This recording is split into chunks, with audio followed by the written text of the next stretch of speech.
Have you got your driving test coming up and you're not sure what to expect on test day? Well, don't worry, I'm here to help. First of all, make sure that you arrive in good time, because the first thing you're going to have to do is reverse bay park into one of the parking bays nice and neatly, because first impressions count. Make sure that you do take the car with you that you're going to be doing the test. They do not provide the car for you on test day. You need to take your own. Make sure the car has L plates front and back, or a top box displaying L plates. Make sure the number plates are clean, and ideally it's clean inside and out. Now, the car doesn't need dual controls, although your instructor car probably will have. If you're going in a private car, it doesn't need to have dual controls, but the car must be insured for you to drive. Lastly, what you need in the car is one of these, an extra internal mirror. Now, once you're reverse bay parked into the car park and you're ready to go, you need to go into the test centre. Make sure you've got your provisional licence with you. Make sure the provisional licence details are all up to date and that it's correct on there as well. Now, there should be some toilets at the test centre, so turn up with enough time that if you need to go, you can go. Go in the waiting room and take a seat. Now, this is where the nerves normally hit. There's no music, there's no TV. It's worse than a doctor's waiting room. There's probably a drinks machine if you're lucky, but everyone just kind of sits there in silence staring at each other. And this, as I say, is when the anxiety starts to creep in. Try and hold it together, stay focused, and have your provisional licence in your hand ready to go. Now, what will happen is you'll all sit there waiting until the examiner comes out of the door one by one to call your name. Hopefully you'll get a really nice examiner, and they'll call you over to the table or the window, and they'll have a folder with them with all the bits and pieces needed for the test.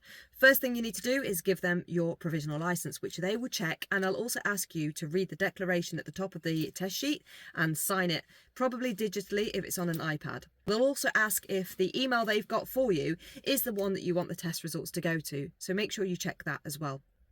Now, what they'll also do is they'll ask if you want your companion, whoever's taking you to test, either your instructor, family member or friend, do you want them to come with you on test?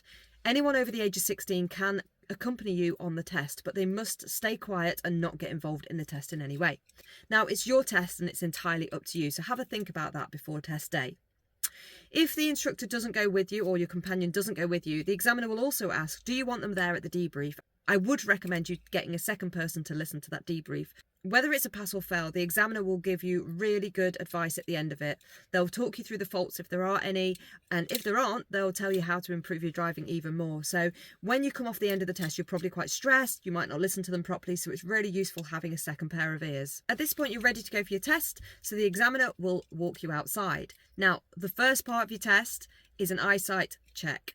What they'll get you to do is stand outside and read a number plate from 20 metres. If you wear glasses for reading, make sure you have them with you, or contacts. And I'd recommend you go to the opticians before your test to make sure you can read a number plate from 20 metres, because if you can't do it, that's it. End of the test, job done.